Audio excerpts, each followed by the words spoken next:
Welcome to the Tech Talks Daily Podcast, where you can learn and be inspired by real-world examples of how technology is transforming businesses and reshaping industries in a language everyone can understand. Here is your host, Neil C. Hughes. Welcome back to the Tech Talks Daily Podcast, where today I have Stephen Hunt, who's going to be joining us from SAP, who also has the coolest job title in the world that I've ever heard, which is Chief Expert Work and Technology. And he's also working on a book called Talent Tectonics, Navigating Global Workforce Shifts. And he even has a podcast series called Work Matters that he co-hosts with his colleague Robert Richardson. And I thought I was spinning a lot of plates. But let me tell you, today's episode has everything. We discuss what happens when technology, work, and psychology collide, how companies can adapt to the future of work with flexible schedules, hybrid working, wellness programs, etc. And he'll also talk about his work at SAP and the role of technology in everything that I've just mentioned. So buckle up and hold on tight as I beam your ears all the way to Oregon to speak with Stephen Hunt, Chief Expert of Work and Technology over at SAP. So a massive warm welcome to the show. Can you tell the listeners about your journey, how you got here, and ultimately share your origin story with everyone listening? Yeah. Thanks, Neil. Yeah, I always joke I'm the chief expert for work and technology. I joke I wasn't always a chief expert. Once I was a junior expert. But no, how I got into this field, and it is pretty unique because what my work involves is studying the intersection of psychology, technology, and business. And, it sort of draws on my background as an industrial organizational psychologist, but also extensive work in technology. And it is one of those things where this didn't really exist when I was growing up. It wasn't like, gee, when I grow up, I want to be a chief expert for work and technology. So I think that's really common now. How I got here, it's a combination of things. I think, first of all, I grew up in a family where I was surrounded by psychology, my father, and computers. My father actually was one of the first people that ever did artificial intelligence work in the 1960s. And he was a cognitive psychologist. He was funny. He said, we quickly realized that machines are not good at thinking like people. And we also realized we didn't understand how people actually think. So he actually did a lot of research on intelligence and decision-making, but always had that focus on computers. So I was around it a lot. And my mom was a counseling psychologist. She did particularly focusing on mid-career stuff and people changing and downsizing. So I was around it a lot at the dinner table conversation. Didn't plan to go into psychology. I actually had my undergrad degrees in applied mathematics. I started out as a computer programmer, and I encountered colossally bad management. It was funny. It was and most bad management isn't evil. It's just clueless, right? I'm like, why are you doing this? Do you not understand the way people think? Do you not read the Journal of Experimental Psychology? And then that led me into the field of industrial organizational psychology, but I always had this strong focus on technology. And I kind of came into the field right when, the internet was exploding. And I kind of realized that early on that technology was fundamentally shaping the nature of work, and technology was a way to apply psychological expertise. And so I gravitated towards that. And in my career, built some of the very first online staffing tools, some of the first machine learning tools. I just was kind of cool to be right at the forefront of how can we use technology to make better decisions about people at work, create more effective work environments. And that's been sort of my career has sort of evolved that way. But throughout it, it's never been where I've been hired into a job. They say, we need somebody to do this. It's been a lot more of that sort of, there's ways we can apply psychological expertise. There's ways we can use new technology and sort of shaping that. And it's been a fascinating journey. And I must admit, I used to think that technology evangelist was the coolest job title out there. But Chief Expert Work and Technology, that's pretty cool, isn't it? Is that what's on your passport form too? No. It's funny, actually. I came up with that title because when I moved into the role that I'm in now, I was looking for a title, and I found out actually internally in SAP, that's on my internal job code. I'm like a, T573 chief expert. I'm like, well, I'll be a chief expert. That sounds awesome. There's a lot of VPs. But it does capture it does capture what my work is about, which is I work with our customers to talk about, first and foremost, the human challenges they're facing, whether it's around inclusiveness, belonging, adaptability, but then how can technology help us address what I call these perennial work challenges, which is an interesting thing about work, that the essence of work hasn't changed that much. And I have a new book actually coming out, a brief plug, called Talent Tectonics, where I really talk about this, where I talk about the interesting thing about work is because it's about people, a lot of it doesn't change. Yeah. The things that make us happy, that make us engaged, that make us excited, all that stuff, it's the same for us as it was for our great-grandparents. What changes is how we get those things and our ability to get those things. I always use the example of like with my own mother, for example. She started her own company in the 70s. She faced amazing sexism in starting her own company. And it wasn't that women in the 1970s didn't care about being treated as equals, but in the 1970s, it was a different environment. Now we've got a much strong focus on gender equity. We're not where we need to be, but it's not because suddenly women decided, hey, we want to be treated equally. It's that the world has changed because of labor market, and there's more women coming into the labor market than there used to be, that it's forced change in the nature of how we need to manage people in a very positive way. But I think it's an interesting thing to say that this idea that, suddenly people have changed. No, people haven't changed. What's changed is the environment and the kind of work we need people to do. And that's the interesting thing is I look at psychology, which is relatively stable over time, with technology, which radically changes all the time. And it's that bringing those together, which has been a fascinating career. And the intersection of work and technology does feel particularly poignant right now, especially after 2 years of virtual working. We've had people coming out of university or education and going in. They've been recruited online, they've been onboarded online, and they've been working alongside their colleagues without actually meeting them in person yet. But I'm curious, how are you seeing technology influencing the way we work? And particularly, how has that evolved over the last few years? Yeah, I think going back to this phrase, and I think it's useful because I use this phrase Talent Tectonics again, which is this book that I wrote. And the reason I use the phrase Talent Tectonics is there are underlying shifts that have been changing the nature of work, kind of like tectonic plates. The tectonic plates, we can't see them move, but we experience the result of their movement, either in earthquakes or in new mountain ranges. There are two underlying forces that have been changing the nature of work for over 50, in some cases over 100 years. But we're suddenly really starting to see the impact of them. These two forces are, one, digitalization of everything, technology permeating every aspect of our life. And the other one is demographics, that we have been having fewer children and living longer for over 100 years. And now in a lot of labor markets, there's more people aging out of the labor market than entering it. This has never happened in the history of people, barring sort of, wars and things like that.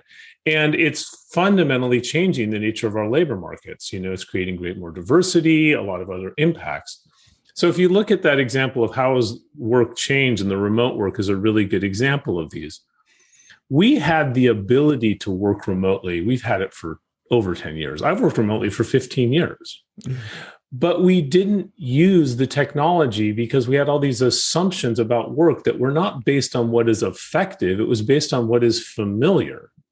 And we worked within these constraints of, work is supposed to mean going into an office every day. Well, there's nothing natural about going into an office every day. I mean, I'm not saying it's bad or good.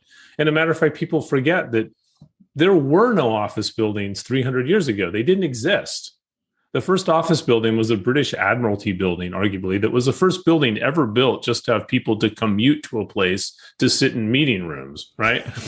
And it was created, because before that, it was mainly palaces or people lived or factories. But you say we created this office building because in the 1700s, they needed a better form of communication as the British Navy got larger and larger, taking into account the communication technology available in the 1700s. And that's what an office building is. It's communication technology from the 1700s. Now, it has a lot of value, but we were completely over-relying on it. If we'd always had the internet, we never would have had this commute every day culture ever. And so what happened is sadly, it took a pandemic to suddenly make people rethink their assumptions about work. But now that we've gone, think how fast it changed. It changed amazingly quickly. And for the most part, it's been positive. I'm not saying it's not been a lot of stressful, but if you look at all the research on it, people like the flexibility to decide where they want to work. I sometimes joke, making people go into an office every day just to go into an office every day isn't work, it's incarceration. It has changed radically, but I think it's changed more for, in general, more for the better in that sense. I guess a last thought, and it's a very long answer to your question, but I guess it gets to the heart of what I talk about all the time, which is companies, and I've had zillions of conversations with companies about this, is the big change that's happening in work, and it's because of automation, is work is becoming physically easier, but psychologically more difficult. That if you look at how technology has changed work over the last 100 years, anyone who thinks jobs were better 100 years ago did not work 100 years ago. Jobs were a lot of miserable. They're literally physically harmful for you. Repetitive work, mindless work, and so automation, most of the things that are automated are things that people don't really want to do. It's just repetitive stuff. Now it just gets more and more complicated what is considered repetitive, but even driving a car is a repetitive task in some ways, and that's why we can have self-driving cars. It's like, and so as we sort of automate this aspect of work, it's like, well, what do we need people to do? We need people to do the things that aren't repetitive, that are uniquely human, like being collaborative and creative and, agile and caring. But those things are things that are very hard to do if you do not feel good internally. If you feel exploited, burned out, exhausted. And so the nature of work has changed. It's changed to say we're hiring people to be really good humans, but we can't be really good humans if we don't feel like really good humans. And this is changing the nature of how we need to manage people. And to me, that's the most fascinating thing. It's what my book talks a lot about. What is it to do to really create effective employee experiences? And how do you do it through rethinking how you design jobs and stuff like that? But what is interesting, going back to what I was saying earlier, is the one constant we have is we actually know what makes people feel good. That hasn't changed. What's changed is our ability, our importance of doing it, and the technologies we have available to make it happen. And we're talking about how the way the world has evolved over the last few years and the way our work has to a certain degree. And I'm curious, you've already shared your origin story, but how did you find yourself in this field? Is it a role that you sought out, or is it something that has evolved over the last couple of years or more? Both, I guess. Both. It's sought out and evolved. I think the thing that has allowed me to do this is, one, the deep knowledge of psychology. I mean, that, really, and for me personally, I'm far more interested in applying knowledge and knowledge applied than discovering the next big thing. And it's the same thing with technology. Somebody was asking me about, innovation, and we need to be more innovation, as with SAP, and SAP is a very innovative company. And I was like saying a technology company is innovative it's silly. It's like every technology company is like innovative.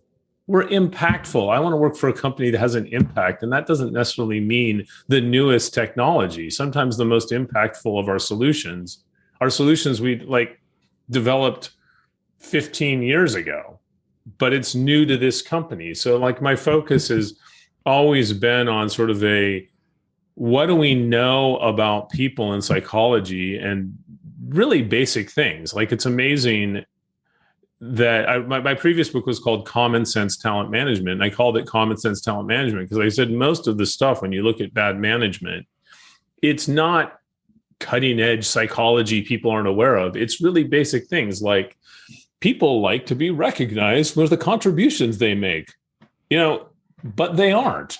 And you're like, well, why aren't they? And I often use an analogy to creating effective workforces is like living a healthy lifestyle. If you want to be healthier, what do you need to do? You need to manage your diet and manage your exercise. well, why do we need all these new diet books to tell us? Because the problem isn't knowing what to do, it's doing it. Yeah. And 100%. it's the same thing when I look at my own career. It's a really good understanding of the psychology of this is the stuff we need to do to create effective work environments. And it's not new psychology. It's stuff we've known for years. And then the other one is the more fascinating is how can we use technology, though, to do this? So if you kind of go back, like, how can we use things like technology that nudges people to do the right things? How can we use technology that guides people so they don't make biased decisions based off of non-job relevant demographic criteria? I sound like a psychologist there, don't I? But that's been my whole career, is the strong understanding of psychology, which doesn't change, and a really good understanding of what technology is capable of, which does change. And it's so refreshing to hearing of a technology company like SAP and having this focus on psychology. But I'm curious, how is it impacting how software solutions are being developed, and what does your role look like? And just to help people listening understand how it all fits together. Yeah, I think a lot of the stuff that I do influences, and I work a lot with our product development people, and I work a lot with our customers. I think a lot of it is, one, understanding what are the things that our technology is not doing that psychologically we should be doing. And a really good example of this, where we've seen huge advances in the last 10 years, is the social aspect of learning. Learning is a social experience for most people. Part of what helps us learn is feeling connected to other people that we're learning. You think about your own experience in school, your classmates that you hung out with had a big influence on your own learning journey. And we really saw people struggle with this in the move to remote school because you lost that social aspect. One of the things is understanding that social component of learning and saying, how can we use technology to support and create and make learning more of a social activity? That would be an example where the psychology kind of said, hey, historical learning systems didn't focus, they just focused on delivering training. They didn't focus on creating mentoring relationships and learning communities. And so like our work zone is a good example of our own technology, which really, what it does is it really taps into the social aspect of learning and other natures of work. I think that's an example where the psychology, and it's not like, it's a zillion, these things are developed through multiple inputs, but one of that is the psychology really emphasizing the importance of the social components of work, things like belongingness and being a group, and then really pushing the technology to say, how can we use technology to create more connections? That would be one example. The other example is looking at things where you're like, look, what you want this technology to do, people are actually not going to want to do. Really great example of this is machine learning. Machine learning, which really is just complex, iterative mathematical pattern recognition systems. There's nothing about it that simulates real human learning. I joke, I say, like, calling technology systems artificial intelligence is like calling Lifesavers candies artificial fruit. There are some surface similarities, but don't treat them like the same thing. But if you look on this one, there are all these people, machine learning, and we're going to do this, and we're going to help put people in jobs, and we're going to help figure out all these things. And what we did some research, this is really my colleagues were involved in this, and some research I did a few years ago as well, where we looked at what is it people want technology to do. And one of the things they don't want it to do is evaluate them. We don't like machines evaluating whether or not we're a good fit for a job. Now, I'm a big believer in assessment, so don't get me wrong, but I think a lot of the stuff we're seeing backlash to machine learning is realizing that just because the technology can do that, people don't want to be evaluated by machines. They want to be evaluated by people. And that doesn't mean you can't use machine learning as part of the evaluation process, but at the end of the day, somebody wants to feel like a person is thinking about me, not that I'm just being put into the fed this algorithm. So you can still use algorithms, but you've got to use them in a way that people feel like they're being fairly treated, which has more to do with human interaction than it has to do with technology interaction. And we've already talked about how the pandemic has impacted on how and where we work, etc. And one of the things that I've noticed is the attitudes towards automation, how they've changed. Before the pandemic, automation was almost a dirty word, as you said. It was about, how we're going to lose X amount of people. But I think we've now come out the other side, and it's more about how can it complement workers rather than compete and replace them. But I'm curious, what else have you seen change since you start in this field? Yeah, that's a good point. I think what you're saying, one of the things I think that the pandemic did, because the pandemic really what it did is it forced people to challenge a lot of longstanding assumptions we had about work. So like the remote work is an example. We don't need to sit together to work together, and but another one, and this is, I think, is not just the pandemic, but the pandemic it accelerated labor shortages that were already starting to happen. Remember, I talked about the two talent tectonic shifts. There was digitalization, but the other is we're living longer and having fewer children. Yeah. And you can't really, and what this is doing is it's changing the nature of our labor markets. And so I think people are suddenly realizing we need to use technology to automate these jobs, because the issue is not that we're sort of record level, low levels of unemployment. And it's so you're kind of seeing this focus of how can we redesign jobs so that people don't have to do these repetitive jobs that machines can do. What is then this is where I kind of look at the future. There's a positive and negative aspect of this, though, of automation. I think that point, like that automation doesn't actually eliminate work. It changes the nature of work. It's what I was talking about earlier. It makes work where we don't need people to do repetitive things that are mindless. We need people to be creative and collaborative and caring. The challenge is, are we helping people transition to those? So like, for example, to the new kinds of jobs, and are we paying those jobs fairly? Because historically, in a lot of labor markets, I'll use the example of food service. Part of a good meal is not being served by a machine, vending machines going out. It's having a really good server.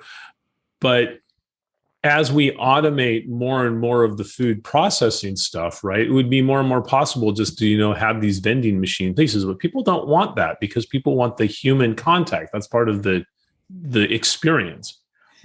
We don't historically economically value those jobs, which I think is starting to really happen. I think as a labor market overall, we put tremendous evaluation on hard skill stuff, but we really don't pay people for soft skills. Look at home healthcare as an example. Again, in the United States, home healthcare, it's paid very, very little, because people call it a, quote, I hate this phrase, unskilled job. It's not unskilled. It's incredibly skilled, just because you don't have to go to college to do it. But as a society, I think one of the challenges with automation is that our economics are still tied to 20th century nature of work, and we haven't really embraced economically the value of the more human side of work. 100% with you on that. I was reading something recently about the future of the medical industry again, and doctors in particular, where when AI and things come into it, it'll be the doctor with the better bedside manner that will excel in his career or her career, rather than the one with the poor bedside manner, because they don't need all the just the technical aspects, because technology is working alongside them to provide quicker results. So again, it's more about the soft skills, isn't it, where we're heading? It is, and I think the challenge is the difference between a soft skill and a hard skill, because technology also does increase greater demand for certain specialized hard skills, so that too. But a hard skill is something that or don't know how to do it, right? Somebody says, "Can you program in Java?" And the answer is yes or no. A soft skill is stuff where it's like effectiveness. Are you good at building relationships? Nobody's going to say, "I don't know how to build relationships," right? But some people are a lot better at it than others, right? The problem is, because anyone can fake their way through it, I think economically we don't really reward those, unfortunately. And I think that's beyond the scope of what we can do with HR technology. But when we look at the future of work more broadly, it does get into broader things about our society, which is, what do we value economically? And historically, we haven't valued those sort of interpersonal caring skills, and that's hopefully going to change. But I can't control that. But there's also a lot of conversations right now about how companies can adapt to the future of work, whether it be flexible schedules, hybrid working, wellness programs. I'm curious, what's your take on this here? Is this a challenge companies need to address with more programs, or is there a more fundamental shift taking place here? Yeah, that's a great question. When I work with customers, and I'm asked a lot, what are the best practices for using our technology? And what I say is the companies that make the best use of our technology, it's not what they do, it's how they think about the purpose of the technology. It's their mindset. And this gets into the concept of human experience management. Human experience, and this is a phrase we use at SAP, but it's not just a phrase. It really is the way we think about our solutions. Historically, the way companies use technology is they thought about what does the company need to achieve? Like, we need to hire people and put them into roles. And so we're going to create technology to source, select, onboard. Nobody wants to be sourced, selected, and onboarded. Sounds like a form of torture. But it was very company centric. And then maybe at the end I remember these old, like, what's in it for me exercises, WIFMs, where they're like, well, why in the world would any candidate want to go through this process? Well, maybe we can figure out some inducement, right? So technology was very designed from a company centric mindset. Human experience management is saying, look, we need to look at this as a partnership. And this is particularly true in a scarce labor market is driving a lot of this, but that's not the only reason to do it. We're like saying, look, from an employee perspective, I don't want to be sourced. I want to discover opportunities. I don't want to be selected. I want to be sure this is a good fit for my interests. And I don't want to be onboarded. I want to be welcomed. I want to be, brought in and supported. Well, same process, same tool, but just from a different perspective. And so what human experience management is really about, it's about balancing these two things. It's not about putting the employee experience above the company experience, because the best employee experiences happen in financially profitable, well-growing companies, right? There's good employee experiences do not come from places where the company's objectives are not being met, right? So balancing these, but it is a different way of thinking. And when I look at the companies that use technology really effectively, they're not focused on building processes to focus the company's objectives. That's part of it. They're focused on what are the experiences we need to create, what are the decisions we need to influence that make work better for employees. It's about aligning what companies need to do with what employees want to do and what employees are able to do, and looking at those simultaneously throughout the entire design process. That, I think, is a very significant shift. And it's really interesting how it plays out in some things like user design. Really good example, historically, a lot of self-service technology, it wasn't designed to help managers and employees be more effective. It was designed to eliminate administrative support roles to save administrative costs by forcing managers and employees to do stuff they never wanted to do to begin with. And we did some really interesting research where we showed these systems were creating incredible frustration for employees.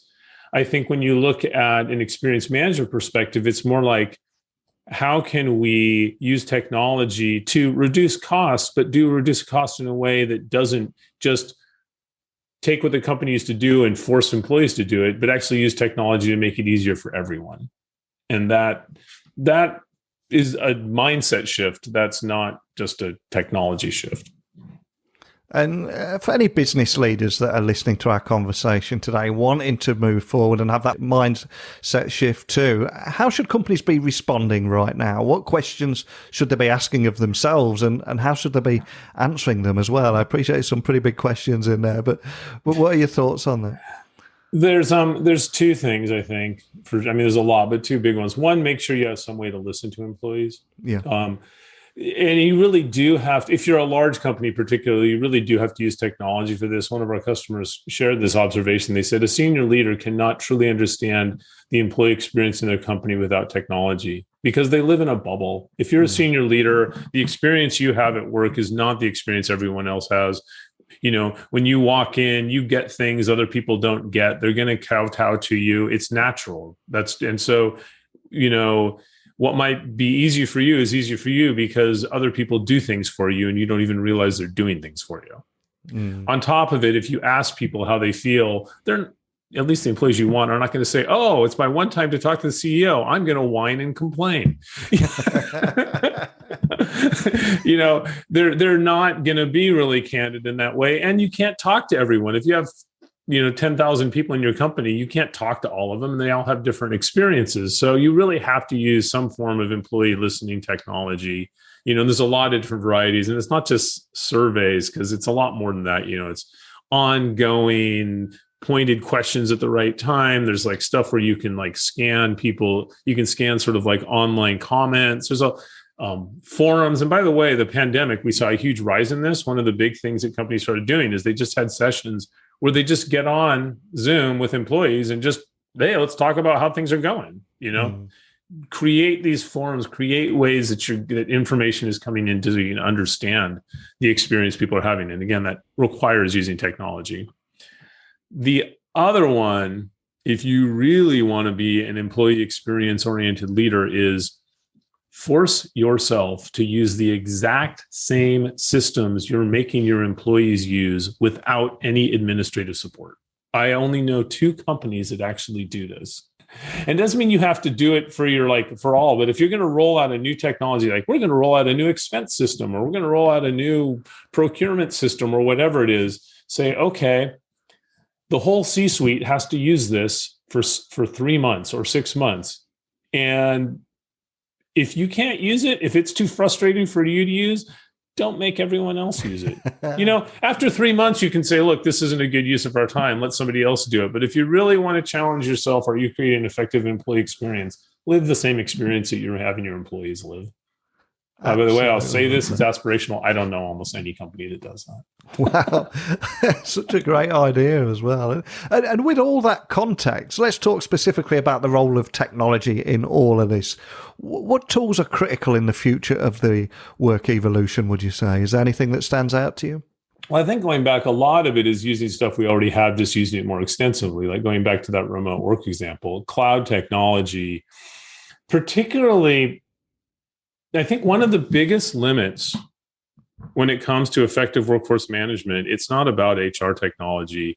It's about better linking HR technology and non-HR technology. And this is in SAP's world. This is stuff we call like business technology platform, intelligent enterprise, things like this, where is really understanding how our workforce impacts our actual company success. Mm-hmm. And I'll illustrate this with a couple stories. I was at the HR Technology Conference, which is this huge, big HR tech conference every year. And I was talking about this concept, and I was saying, there were like hundreds of vendors out there. And I was saying that if you look at all the technology out there on the vendor floor, I said, there's nothing out there that actually measures the actual value of people, because companies don't hire people to be engaged and have skills and not quit and retain. Companies hire people to drive sales, to drive new product innovation, to drive customer satisfaction. That data is not managed in HR technology systems. Mm-hmm. It's managed in business operations systems. And if we truly want to understand the value of people, we need to start creating a link between HR data and business data. I remember this great story that really kind of illustrated where we are right now in this field, which I was talking to the head of compensation for this really big company, and he was saying he had implemented SuccessFactors compensation module, and he goes, it's awesome. We used to have $500 million a year in bonuses and merit increases and all this stuff on Excel spreadsheets. He goes, it was crazy. Now we have it all in the cloud, and it's great. We can see it all. We have all this, visibility into it. And I'm like, well, that's awesome. That's really cool. But I asked him, what's the return on investment you get from that 500 million annual operating spend? And he he smiles. He goes, people don't quit too often, and they don't complain too much. And we kind of joked, but we said that is the state of where we are in really understanding the value of the money we spend on people. Is, we know that they're a lot more important than that, but we can't show this value because we're still stuck in HR world. Now, granted, if they're not happy and they quit, you're not going to be successful, but that's not why we pay people. We pay people to drive things like customer satisfaction and all those sorts of things. And so using technology to link HR data to non-HR data, this to me is that is the really, really big transformation that's coming. It's starting to happen. And I think people tend to think it's not about justifying costs, it's about understanding value. And I'm seeing this play out like in labor, going back to what we were talking about earlier. If we really knew the value you have of having, for example, somebody with really good customer service skills working in a restaurant or working in a store, we'd probably pay them more. But we don't understand the value they impact because we don't have a way to link these soft skills to business value. So I think as we start to have these linking together, that is when we're going to really break through and really rethink the financial models that we use to manage the workforce. Because from a financial perspective, basically all they know is the cost. They don't know the value. So that's the big change I see happening.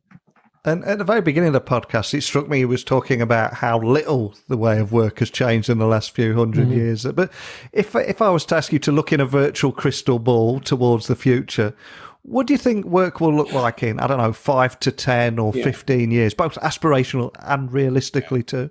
Yeah, I want to clarify. I know work has changed radically over the last 100 years. People haven't changed. Yes, sorry. Yeah. My mistake. So I think it's really important. And people hated work 100 years ago because work sucked. Work doesn't suck nearly as much now as it used to. And it keeps getting better because how do I see it changing? It kind of goes back to what we were talking about earlier. There's a utopian and a dystopian version of the world. I think the utopian, and both are achievable and both are actually playing out to some degree right now. Yeah. The utopian is work becomes about meaning in life. It's about contribution. Work is not a bad thing.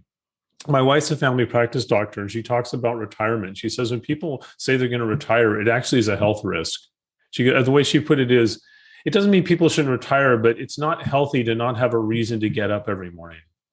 Work gives us meaning and purpose. And we think about work as not about, and it is part of it is making money, but we're not just making money to make money. We're making money to support our family, to enable things that mean something to us. We're doing activities that we feel we're contributing to others, helping the planet, all these sort of higher order purpose.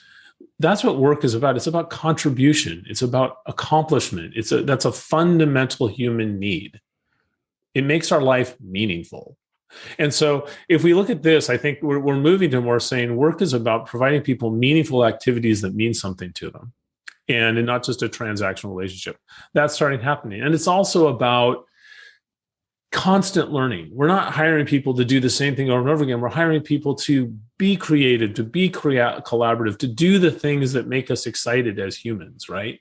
To build our skills and capabilities. So it's about lifelong learning, and it's about constantly changing and growing over time. That's the utopian version. And I think that is achievable. But here's the dystopian version. Oh, no. The world splits into two basic different labor markets, highly skilled, specialized, skilled people that manage all this complex technology we're using at work. And these people are completely overworked because there's a shortage of them. Yeah, they're paid well, but they're stressed out because there's always more stuff for them to do than they can possibly do. And they live in terror that their skills may become obsolete and they're going to fall into the other group. A bunch of, quote, unskilled, they're not skilled. There are people with a lot of skills, but there's skills that are either obsolete or not valued, that are scrabbling for low-paying jobs and are unable to get into that skill group because we don't have any education manner for somebody in their midlife with a family to go back to college, because our education system isn't set up for lifelong learning. It's the assumption that you learn till you're 25 and then you work for 40 years and then you die. It's still rooted in this 19th century view of work. And we end up in this sort of really low paying jobs that are undervalued and really high paying jobs and no way to get from one to the other. And it's just miserable. We can go either way. I think to some degree we're going both ways right now. Mm-hmm. What I And SAP, because our commitment is to help the world run better and improve people's lives, is we can use technology is neither good nor bad. It's how we use technology. And technology provides us a path down either one of those routes. And I guess why I wrote this book, Talent Tectonics, and what drives me every day is I want the utopian future, but it's not going to happen if we don't consciously work towards it. And that's quite a thought-provoking moment to end on. But we did begin by talking about your origin story today. And as we come full circle, I'm going to put a bit of positivity out there in the universe. None of us are able to achieve success without a little help along the way. So is there a particular person that you're grateful towards who helped you get where you are today that you would like to thank? Yeah, I looked at this question. There's so many people that have helped me. I mean, when I wrote this book, Talent Tectonics and Acknowledgement, I said pretty much any person I've ever met, Neil, you've helped me. I mean, I learned in all these things. There's so many people that have helped me in my career. I'm totally aware that I have not done any of this on my own. Yeah. But I think the thing that probably has had the biggest impact, and people often overlook this, is and actually doing a research project right now that's looking at how can technology create more effective, supportive home environments, social sustainability. If you were fortunate to grow up in a house where you felt loved and physically safe and food secure, you have massive advantages in life. Not everyone gets that. Mm-hmm. So in that sense, it sounds cliche, but it's my parents, Buzz and Mary Lou Hunt, my siblings, Alan, Sue, Bob, my wife, Cynthia, my kids, Robbie and Antonio, is my family. I mean, that they provide the foundation that has given me the confidence and ability to pursue something I find fascinating. That's a beautiful answer. And before I let you go, all that support did help you write a book as well. So I want to find out, is the book out? Where can people get it? And also, if anyone wants to read more about your work or anywhere on SAP they should check out or contact your team, where's the best starting point for everything? The best place for me personally is LinkedIn. That's where I do most of my posting. So Stephen T. Hunt at LinkedIn. I also have a website, stephenthunt.com, where I post a lot of stuff I've written just because I write so much stuff, although I haven't updated in a while. The book is called Talent Tectonics. It's coming out in September. You can pre-order if you go to Amazon or someplace like that and search on Talent Tectonics, it will come up. It's actually being released in September. And of course, SAP, I mean, go out to sap.com, SuccessFactors. There's a lot of just fascinating, some of the research that I talked about, you can find there's an HR research site that you can see a lot of the research I cited, sort of like, one of my favorite articles there is Stupid, Ineffective, and Cruel, the Cost of Bad Self-Service Technology. There's a lot of research on sap.com. Go check that out as well. But so thank you so much, Neil. This has been a fascinating discussion. No, thank you. I'll have those links to the show notes so people can find you nice and easily. Learned so much today. I love how the worlds of technology and psychology have come together. I love your very personal story. Incredibly cool job title, Chief Expert Work and Technology. I will be checking out your book when it comes out in September, but more than anything, just thank you for sitting down and sharing your story with me today. Likewise. Thanks for giving me the opportunity to share it. I cannot thank Stephen enough for coming on, talking about his background, his PhD, his origin story, and his focus and thoughts on the future of work and the role of technology and psychology and all of that. Fascinating stuff. And I do hope to meet Stephen in person in the near future at a tech event. And speaking of which, remember, if you're attending Cisco Live in Vegas, give me a shout. It'd be great to meet you in person. I'm conscious I speak into your ears every single day of the week, 365 days of the year. If you'd like to meet me for a quick chat and you're at one of these events, give me a shout and we'll sort something out. But if you've got any questions or you'd like to come on the podcast, simply email me now, techblogwriter@outlook.com, Twitter, Instagram, LinkedIn at Neil C. Hughes. And my website is techblogwriter.co.uk. But that's it for today. So a huge thank you, as always, for joining me on the podcast. I hope you'll come and see me again tomorrow. But until next time, don't be a stranger. Thank you for listening to the Tech Talks Daily Podcast with Neil C. Hughes. Remember, technology works best when it brings people together.